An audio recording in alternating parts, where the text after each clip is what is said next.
तृतीयपंथी महिलेने भर रस्त्यात धिंगाणा घालून पोलीस कर्मचाऱ्याला शिवीगाळ करून धक्काबुक्की केल्याचा प्रकार कोरेगाव पार्क परिसरात घडलाय। हा प्रकार रविवारी 14 तारखेला दुपारी 2च्या सुमारास लेन नंबर 6 येथील दुर्गा कॅफे समोर घडला आहे। या प्रकरणी एका तृतीयपंथी महिलेवर गुन्हा दाखल करण्यात आलाय। याबाबत पोलीस शिपाई दशरथ तुळशीराम सावंत यांनी कोरेगाव पार्क पोलीस ठाण्यात फिर्याद दिली। यावरून चारचाकी गाडीतील MH01 BU 7140 तृतीयपंथी महिला चालक काव्या, पूर्ण नाव पत्ता माहित नाही, हिच्यावर IPC 353, 323, 504 नुसार गुन्हा दाखल करण्यात आलाय। पोलिसांनी दिलेल्या माहितीनुसार फिर्यादी दशरथ सावंत हे कोरेगाव पार्क परिसरातील लेन नंबर 6 येथे पेट्रोलिंग करत होते। दुर्गा कॅफे समोर आरोपीने तिची चारचाकी कार रस्त्याच्या मधोमध उभी केली होती। त्यावेळी सावंत यांनी तिला कार बाजूला घेण्यास सांगितले।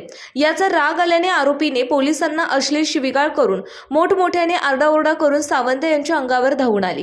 तसंच फिर्यादी यांची कॉलर पकडून धक्काबुक्की केली। यावेळी सावंत त्यांच्या मोबाईलमध्ये हा प्रकाराचे शूटिंग करत असताना आरोपीने त्यांच्या हातातून मोबाईल हिसकावून घेऊन फेकून दिला।